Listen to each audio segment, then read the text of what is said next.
सभी मित्रों को सायंकालीन प्रणाम है। और आज का टॉपिक कुछ राष्ट्रीय टॉपिक है और मैं अपने चैनल पे ज़रूर चाहूँगा कि इस तरह के टॉपिक्स को भी सम्मिलित करूं जो हमारे छात्र हित में, उनकी नॉलेज के लिए और समाज में एक तरह से जो वास्तविकता है वो लोग जानें। आज का टॉपिक बड़ा रोचक है कि भारत की जो विदेश नीति है इस समय मुझे लगता है कि अपने गोल्डन एज में, स्वर्णिम काल, भारत की विदेश नीति का स्वर्णिम काल चल रहा है।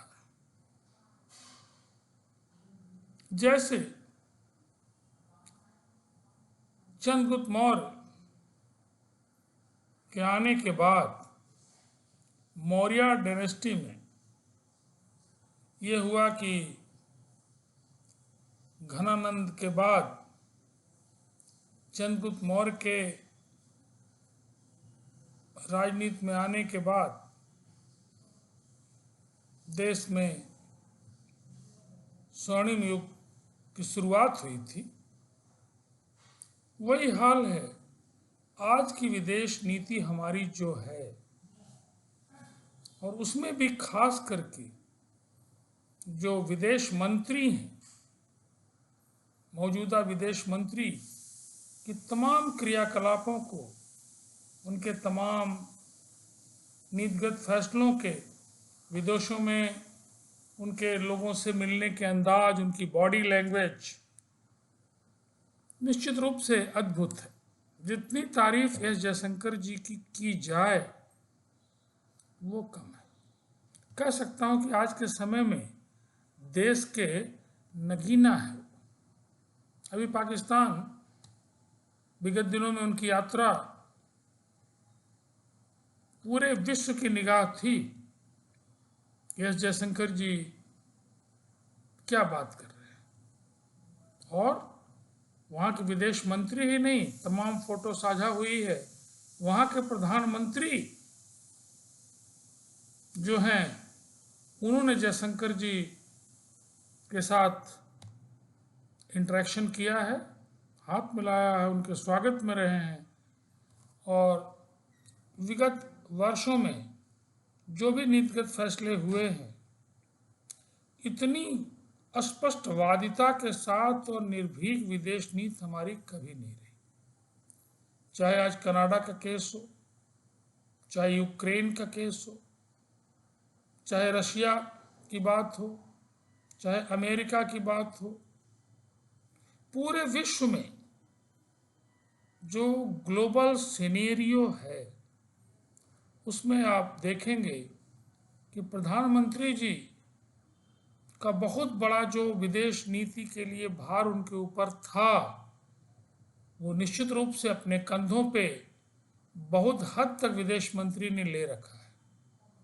बहुत सारी मीटिंगों में प्रधानमंत्री यूएनओ से लेके और विदेशों में बड़ी बड़ी कॉन्फ्रेंसेस में, बड़ी बड़ी मीटिंगों में अपने विदेश मंत्री जी को ही भेज रहे हैं। आज चाहे मालदीव हो, अब देखिए छोटे छोटे जो पड़ोसी राज्य, उनकी क्या हालत है। उनके राष्ट्र अध्यक्ष जो देश में आते हैं उनका वक्तव्य देखिए। नो डाउट इस पूरी विदेश नीति के पीछे यशस्वी प्रधानमंत्री का हाथ तो है ही है। आदरणीय नरेंद्र मोदी जी के बिना सपोर्ट के, बिना सरकार के सपोर्ट के, यह जयशंकर साहब अकेले अपने कौशल के बल पे जो इस समय उपलब्धि है विदेश नीति की, उसे पाने में उन्हें समय लगता, कठिनाई होती। तो निश्चित रूप से इस तरह के जो हीरा है, नगीना है देश के लिए, वो देशवासी उन पे गर्व करता है। मेरी बहुत सारे लोगों से बातचीत होती रहती है ऐसा नहीं कि केवल मेरा आकलन अकेले का है, बहुत सारे लोगों के साथ जो बातचीत होती है, विरोधी पार्टियों के लोग भी, जब मैं बात करता हूँ एस जयशंकर जी की, यही होता है, अरे साहब क्या उनका अनुभव है, वो तो एक बड़े ब्यूरोक्रेट्स भी रहे हैं। और मैंने कहा उनके पिताजी भी कैबिनेट सचिव थे, और उनका जो टैलेंट है एज ए ब्यूरोक्रेट्स तो था ही, लेकिन एज ए विदेश मंत्री, राजनयिक के रूप में भी उन्होंने अपना लोहा पूरे विश्व में मनवाया है और मनवा रहे हैं। ये बड़े सौभाग्य की बात है कि विदेश मंत्री जी को पिछली सरकार में जब पूर्ण बहुमत था तब भी वो थे, और मोदी गवर्नमेंट ने, पर्टिकुलरली मोदी जी ने उनके ऊपर पूरा का पूरा ट्रस्ट किया है, भरोसा किया है। और इस जो गवर्नमेंट जिसमें कि अपना पूर्ण बहुमत नहीं, नो डाउट एनडीए का पूर्ण बहुमत तो है, और इसमें विदेश मंत्रालय एक निपुण और कुशल हाथों में उन्होंने दिया है। आफ्टर ऑल देश हित हर नागरिक का एक सपना है कि अपना देश विश्व में इज्जतदार हो। आज भारत के नाम पे कोई आदमी, मैंने अमेरिका के 2 लोग इधर आए थे, जिस मकान में रहता हूँ उनके बड़े बेटे अमेरिका में सॉफ्टवेयर इंजीनियर हैं, और भी लोग हैं। अभी आए थे तो मैंने पूछा उनसे कि ये बताइए कि अमेरिका में भारतीयों की इज्जत का क्या हाल है, बढ़ी है पहले से? क्योंकि आप तो बहुत साल से हैं, पिछले 15 वर्षों से हैं, क्या स्थिति है? बोले साहब फैक्ट यही है कि जब से गवर्नमेंट आई है और जब से विदेश मंत्री जी ने हाथ में अपने लिया है, तब से भारत की इज्जत निश्चित रूप से, बिना किसी लाग लपेट के, निश्चित रूप से बहुत बढ़ गई। बढ़ी नहीं, बहुत ज़्यादा बढ़ गई। तो आज भारत की विदेश नीति का विश्व में लोग लोहा मान रहे हैं, और इसका लाभ आज प्रत्येक भारतीय को मिल रहा है। आज प्रत्येक भारतीय अपने सर को ऊंचा करके चल रहा है, चाहे विकसित राष्ट्र हो, चाहे विकासशील राष्ट्र हो, चाहे अफ्रीका के राष्ट्र हों। आज सभी भारत की विदेश नीति को बड़े सम्मान की दृष्टि से देखते हैं। जिस तरह से इस विदेश नीति में लोगों का सम्मान है, साथ साथ अपने हित की रक्षा है, जो सबसे इम्पोर्टेंट है। अपने हितों की रक्षा सर्वोपरि है, दूसरे को सम्मान देते हुए। और टिट फॉर टैट का भी रूल यहाँ पे है। आपने देखा होगा कि अभी कनाडा ने भारतीय राजनयिक को अगर निकाला है तो भारत ने भी देरी नहीं की।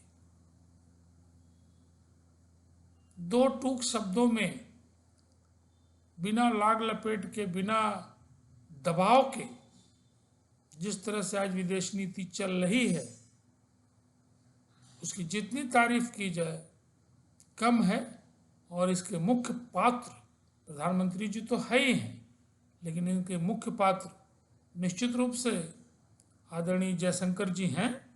और ईश्वर करे कि उनका स्वास्थ्य अच्छा रहे, जिससे वो देश को विश्व पटल पर ज़्यादा से ज़्यादा मान सम्मान दिला सकें। और भारत विश्व गुरु बनने की जो लाइन में चल रहा है, उसकी स्पीड को ये और बढ़ाएं, जिससे हम, जो टारगेट हमारा है कि इतने साल में हम विश्व गुरु बनेंगे, उसको और ऐसे अगर 2-4 लोग देश के लिए ईश्वर ने वरदान स्वरूप अगर दे दिया, कुछ तो दिया भी है, तो निश्चित रूप से भारत जिस विश्व गुरु का सपना देखता है, विश्व डिक्टेटर का नहीं, विश्व गुरु का। गुरु आप जानते हैं कि बड़ा हम्बल शब्द है। गुरु का जो महत्व है वो बड़े से बड़े अधिनायक या डिक्टेटर से अच्छा है, पूज्य है गुरु। तो भारत भी आने वाले दिनों में लोगों का मार्गदर्शन करे, विश्व गुरु के स्थान पे आसीन हो, ये हर भारतीय की कामना है। और इसको पूर्ण करने में जो योगदान आज आदरणीय विदेश मंत्री जी का है, वो काबिल तारीफ है। एक तरह से कह सकते हैं कि आज हर भारतीय के लिए वो एक रोल मॉडल हैं।